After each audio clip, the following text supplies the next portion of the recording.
Hola nuevamente. Como les dije en la última presentación, la idea es ver bien el tema de la seguridad, especialmente en la industria. Se ha masificado mucho la industria a nivel latinoamericano, han crecido mucho las inversiones, por lo tanto es fundamental considerar el tema de la seguridad. Así que vamos a empezar un conjunto de charlas sobre la NFPA, la 70E, que tiene que ver con la seguridad en los lugares de trabajo. Seguridad, obviamente, en los lugares de trabajo con la parte eléctrica. Me ha tocado dar muchas capacitaciones en grandes empresas de transmisión, empresas que tienen que ver con la minería también a nivel nacional aquí en Chile, y muchas otras contratistas también, contratistas de empresas eléctricas. Entonces, es bueno conocer los alcances de la norma, la NFPA 70E, como les decía, y que vayamos a lo mejor discutiendo, pensando, viendo. Así que voy a compartir pantalla para que comencemos. Van a ser muchas partes las que vamos a estar viendo, así que se agradecen los comentarios. Obviamente el like se los agradeceré mucho, y que también se suscriban a mi canal para que vayan recibiendo la información de cuando se suben las otras partes y nuevas grabaciones también. Constantemente yo estoy subiendo. Entonces vamos a partir con la presentación. Espero que este tema les sea muy útil. Al que ama la seguridad, obviamente este tema es fundamental. Entonces, vamos a ver la NFPA 70E. Vamos a trabajar con la versión del 2018. Dice los estándares, ¿cierto?, para la seguridad eléctrica en los lugares de trabajo. Aquí aparece una pequeña pirámide en inglés que ustedes pueden rescatar, que tienen que ver, ¿cierto?, con el tema de la seguridad, que tiene que ver con eliminar las causas o los motivos, sustituir también controles de ingeniería, ¿ya? Así que ahí yo los invito para que ustedes puedan introducirse más. Bueno, el marco legal, ¿cierto? Hay diferentes normas que tienen que ver con el tema de la seguridad. En Estados Unidos, por ejemplo, están las OSHA, las NEC. En Chile tenemos la NSH, Decreto Supremo 40, en la minería también, Decreto Supremo 132, Argentina también. Este concepto es bien importante, que dice que sea cual sea la legislación, es el empleador el que debe reconocer y evitar las condiciones inseguras y darla a conocer al personal. Tiene que preparar al personal, tiene que capacitarlo en cuanto a cuáles son las condiciones inseguras y obviamente cuáles son las condiciones para evadir estas condiciones inseguras. Dice también, establecen claramente que es el empleador el responsable de la capacitación y la entrega de los elementos de protección personal. Y acá también es bueno aclarar, ¿cierto?, que es responsabilidad del empleado, ¿cierto?, utilizar los elementos de protección personal en forma adecuada, cuidarlos. Hay otras normas y estándares, ¿cierto?, pero nos vamos a referir fuerte a lo que tiene que ver con esta norma, que es muy internacional en este momento. Dice, en su mayoría no proveen métodos concretos para controlar o también para administrar el riesgo, en su mayoría, a pesar de que esta norma sí colabora bastante en eso. En otras palabras, el marco legal nos va a identificar, ¿cierto?, qué es lo que debe hacer el patrón, cuál es la obligación del patrón, de la empresa, en cuanto a la seguridad de sus empleados. Fundamental. Como marco legal, ¿qué es lo que se debe cumplir? Dice reconocer todos los riesgos eléctricos y además cuantificarlos, ponerles una nota de valor, alto, bajo, medio. Dice tener conciencia, nos hace tener conciencia sobre la historia de los accidentes de la industria y los riesgos. Dice que es la única norma a nivel mundial, estamos hablando de la NFPA 70E, que ofrece soluciones integrales a los riesgos eléctricos. Contiene también herramientas claves para un programa de seguridad eléctrica exitoso, sirviendo como guía al grupo de seguridad eléctrica de la empresa, ¿cierto? Permite evaluar las prácticas de trabajo y requerimientos actuales del marco legal vigente. Dice, adopción e implementación de la NFPA permite cumplimiento a todo lo que estamos viendo precedentemente. ¿Qué es la NFPA? Esta nace, ¿cierto? Dice Asociación Nacional de Protección contra Incendios. Eso es lo que significa la sigla NFPA en inglés, ¿cierto? Por lo tanto, nace en Estados Unidos esta norma, a pedido también de lo que tiene que ver a solicitud de las OCHA, de las NEC. ¿Ah? Por lo tanto, ahí se empieza a trabajar con la NFPA, la 70 dice que establece requerimientos mínimos para la instalación segura de lo que son los cables, lo que son los equipos eléctricos en general. Tenemos la NFPA 70B, que habla de programas de mantenimiento para los equipos y sistemas eléctricos, sin ser demasiado específico, fundamental. Y tenemos la NFPA, la 70E, dice que establece los requerimientos de seguridad eléctrica para los trabajadores en los lugares de trabajo, entregando pautas para los trabajos o cerca de los equipos, o cuáles serían algunas formas seguras de poder intervenir. Una cosa que es bien importante también detallar, que la NFPA es voluntaria para las empresas, no es una obligación, pero sí es importante considerarla para cumplir con el marco legal. Es un buen piso, por decirlo de alguna forma, que nos permite en el fondo cumplir con todo lo que se requiere para tener un marco seguro de trabajo. ¿Cuál es la importancia de la NFPA en Chile? Y también se puede hablar del resto del mundo. Dice, la mayoría de los países de Latinoamérica la están adoptando cuando hay ausencia, ¿cierto?, de normativas propias. O también la pueden utilizar como complemento. Dice, unidades verificadoras las exigen o se apoyan en ella al momento de realizar auditorías que tienen que ver con la seguridad en las empresas, procedimientos, por ejemplo. La SEC la considera como, en este momento, como autoridad. De hecho, los pliegos técnicos que han salido, tanto de instalaciones de consumo como para las instalaciones de generación, transmisión y distribución, utilizan la NFPA, las tablas de la NFPA. He visto que en algunos casos son bastante antiguas las tablas que ocupan, no están actualizadas, pero sí están basadas en tablas de la NFPA. Bueno, se cita la NFPA como referencia de reglamentos, en reglamentos y procedimientos, ¿cierto? O sea, siempre se está referenciando a las tablas y usos de la NFPA.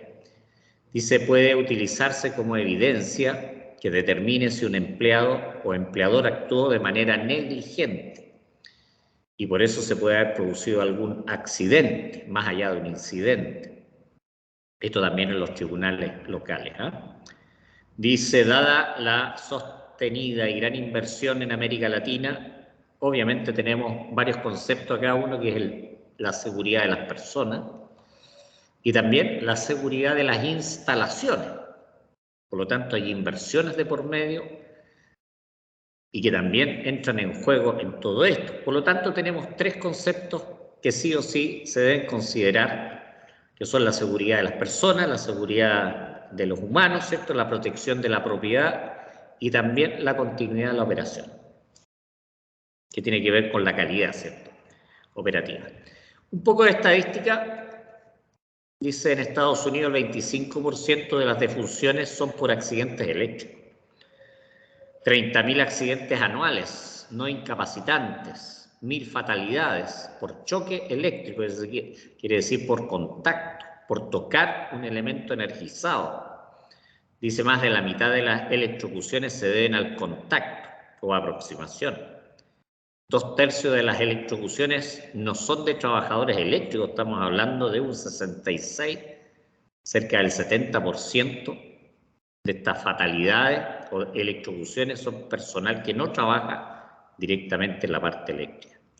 Entre los electricistas y operarios de línea, dice, las electrocuciones son más frecuentes que cualquiera de otras causas, que pueden ser por caída, por ejemplo, por golpe, ya homicidios incluso aparecen acá. Fíjense la estadística, esto también en Estados Unidos, acordémonos que la NFPA es una norma americana, ¿cierto?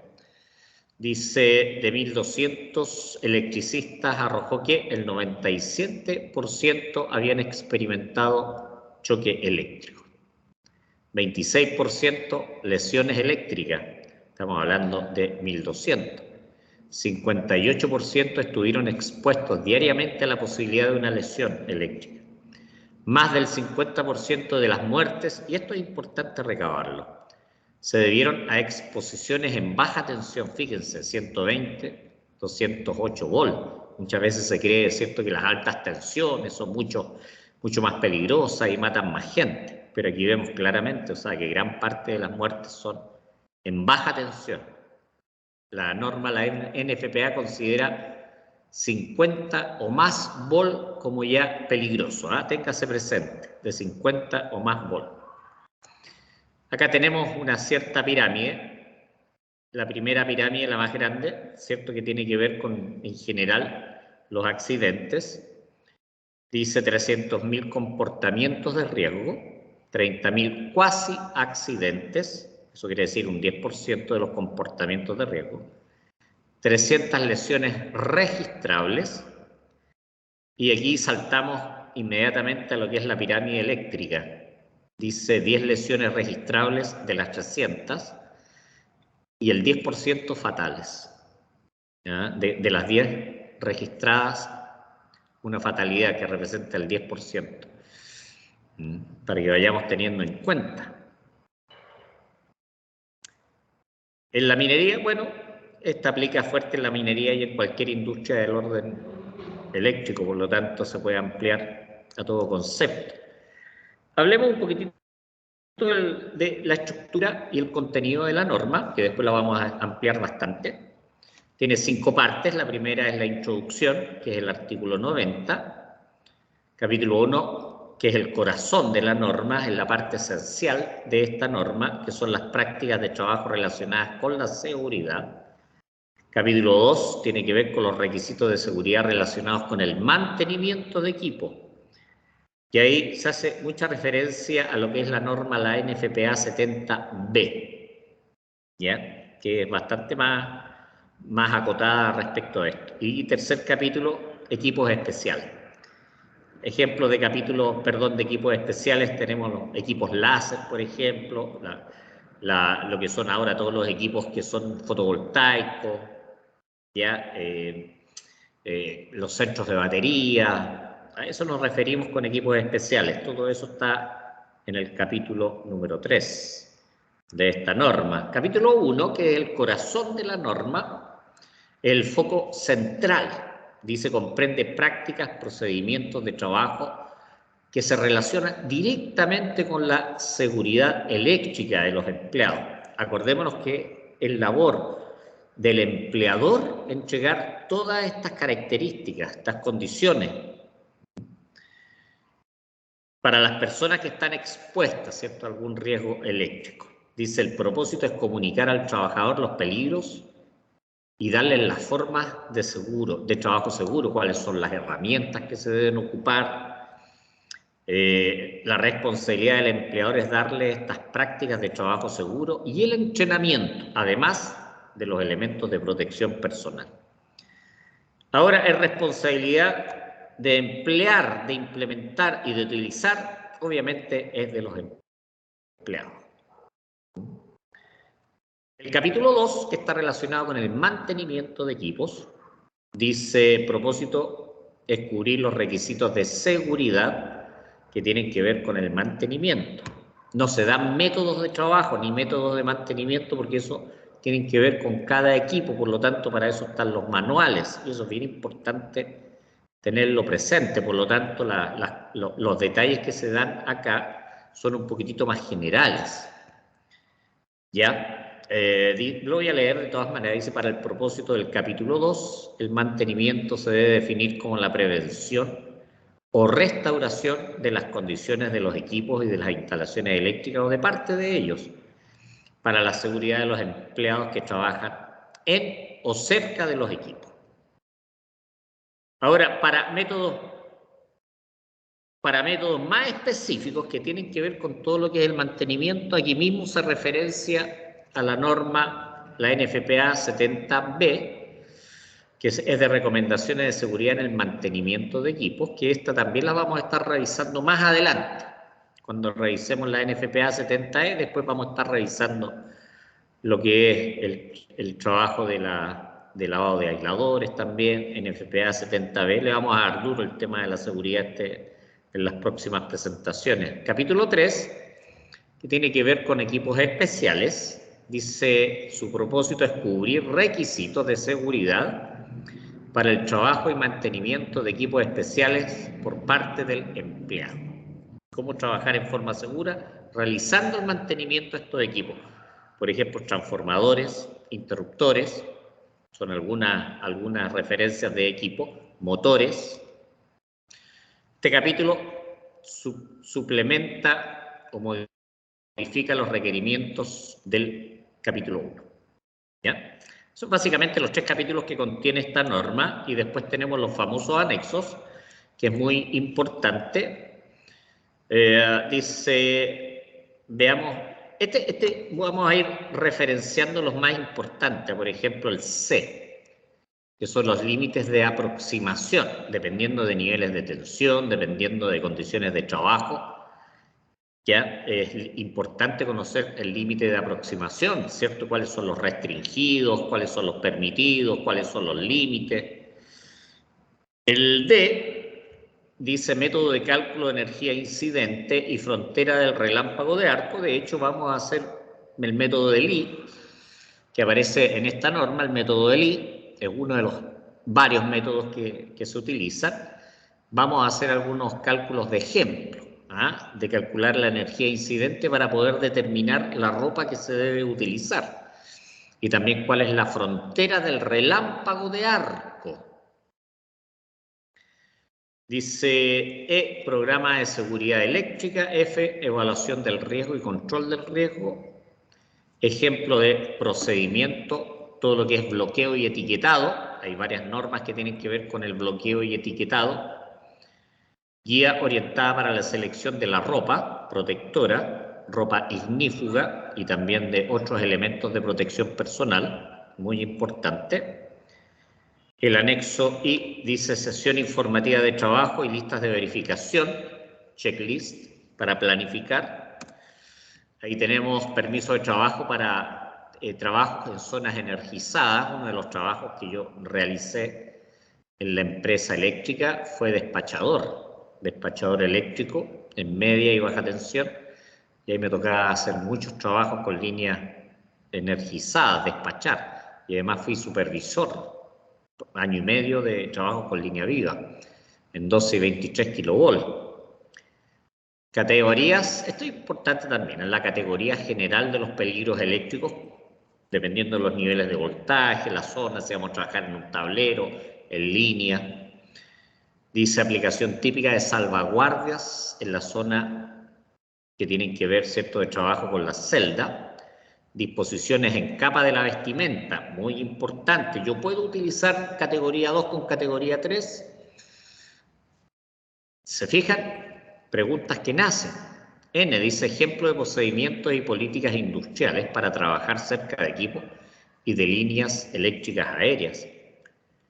Informativo O, requerimientos de seguridad relacionados al diseño de los equipos. P, alineamiento de la implementación de esta norma con los estándares de gestión de seguridad y salud ocupacional. Q, desempeño humano y seguridad eléctrica en el lugar, desempeño humano, las actitudes, importantes. ¿Cuáles son los beneficios de utilizar esta norma? Primero, que está siempre actualizada. Cada 3 años se va actualizando esta norma. Por lo tanto, es probable que ya haya salido la versión 2021-22. Lo que pasa es que normalmente aparece primero en inglés y después de un año aparece la versión en español, ¿no? Así que por eso vamos a estar trabajando con la versión 2018. Es de muy fácil comprensión, es bastante simple de entender tanto para los empleadores y empleados. Dice, facilita la identificación de los peligros y su relación con el riesgo eléctrico y el control que se debe realizar en los lugares de trabajo. Permite cumplir, obviamente, con todas las exigencias de los decretos legales, tanto nacionales como internacionales, dependiendo, obviamente, de dónde nos localicemos. Dice, es un método práctico y comprensible para desarrollar e implementar un programa de seguridad. Facilita la selección de los elementos de protección personal y también permite dar orientación respecto de cuáles son los elementos de capacitación fundamental. Eso sería la primera parte que vamos a ver. Después vamos a ir continuando, como les decía, son muchas partes. Me atrevo a decir que es entre 15 y 20 partes son las que vamos a estar desarrollando, viendo videos también y algunos ejemplos. Así que vamos a dejar hasta acá y después nos vamos a ir abocando al resto, ¿cierto?, de la norma. Vamos a cerrar acá y volver. Un detalle bien importante, yo les pido que ustedes, una vez que hayan visto el material, si les gusta, hagan un like, se suscriban al canal, lo recomienden también. Yo estoy metiendo siempre contenido semanalmente. Ya llevo más de 210 clases ya puestas acá, tutoriales también de diferentes cosas. Así que suscríbanse, un like y por favor me recomiendan también. Muchas gracias y espero que les haya gustado esta primera parte.